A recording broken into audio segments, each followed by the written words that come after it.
ਬਈ ਆਪ ਸੂਰਤੁਲ ਕਾਫ ਦੀ ਚੰਦ ਆਯਾਤ ਜਿਹੜੀ ਸ਼ੁਰੂ ਵਾਲੀਆਂ ਆਯਾਤ ਦੇ ਬਾਰੇ ਜ਼ਿਕਰ ਕਰ ਰਹੇ ਸੀ ਥੋੜੀ ਦੇਰ ਪਹਿਲੇ, ਉਸ ਦੇ ਬਾਰੇ 'ਚ ਆਪ ਰਹਿਨਮਾਈ ਫਰਮਾ ਦਿਓ ਕਿ ਉਹ ਕਿਸ ਤਰ੍ਹਾਂ ਪੜ੍ਹਨੀ ਚਾਹੀਦੀ ਹੈ, ਉਹਦੇ ਕੀ फ़ायदे ने ਉਹਦਾ।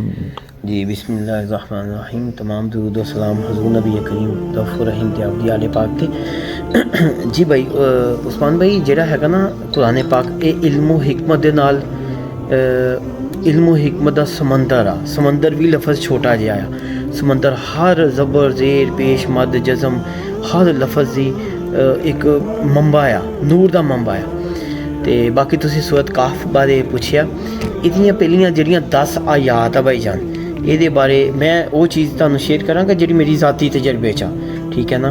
ਜਿਹੜੀ ਮੇਰੇ ਜ਼ਾਤੀ ਤਜਰਬੇ 'ਚ ਆਈ ਆ ਜਾਂ ਜੋ ਨੌਲੇਜ ਆਈ ਆ ਜਾਂ ਜਿੱਥੋਂ फ़ायदा लिया सी। फ़ायदा तो कुरान पाक दी हर सूरत ते आयत तो ही लिया। तो बाकी तुहानूं मैं दसदा सूरत काफ दी जिहड़ियां पहलियां 10 आयात ने जी, सूरत काफ दी पहलियां 10 आयात, ये जिहड़ा बंदा नमाज़े फजर तो बाद पढ़दा आ, नमाज़े फजर तो बाद सूरत काफ दी पहलियां 10 आयात नमाज़े फजर तो बाद फ़ौरन बाद उत्थे ही मसले ते बैठ के होए पढ़े, उस बंदे ते जादू जिन्नात कोई किसी तरह का नज़र हसद नहीं हो सकती। हसद बारे मेरे हजूर दा फरमान आ कि हसद जिहड़ा है ना जी, ये ऊँट नूं हांडी तक ते बंदे नूं कबर तक लै जांदा जी। मेरे आका हजूर नबी करीम रऊफ़ुर रहीम सल्लल्लाहु अलैहि वसल्लम दा फरमान आ, ठीक है ना जी।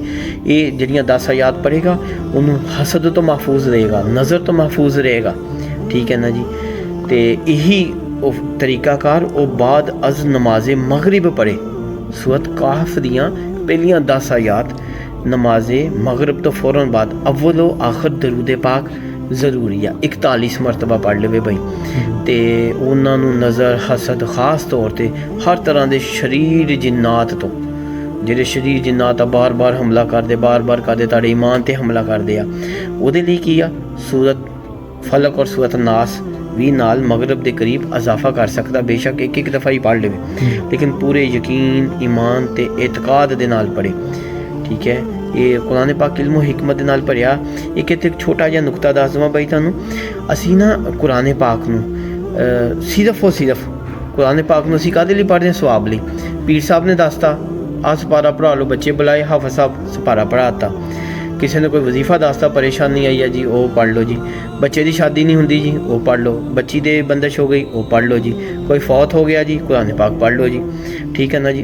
ये भी अच्छा आ, पढ़ना चाहिए, मैं मना नहीं कर रहा, ना मैं एतराज़ कर रहा, लेकिन मैं तुहानूं दस रहा कुरान पाक आया ही अमल लई आ जी। असी सिर्फ उन्होंने सवाब लई पढ़ रहे हैं, सवाब हासिल करना सी तो उन्होंने उतों असी इलम हासिल ही नहीं कर रहे, असी सिर्फ उन्होंने सवाब कमाना जी, सवाब कमाना आ। कुरान हम रमज़ान मुबारक आ की होना जी, लो जी मैं रोज़ियां दे विच 5 दफ़ा कुरान पढ़ लिया जी जी, तब मैं 6 दफ़ा पढ़ लिया जी, मैं नहीं दफ़ा एक रेस लगी हुई है भाई, बस कुरान पढ़ी चलो सवाब। वो अल्लाह दे बंदिओ मेरे भाईओ, कुरान पाक अमल लई आया, इहदा तर्जमा पढ़ो, इते अमल करो।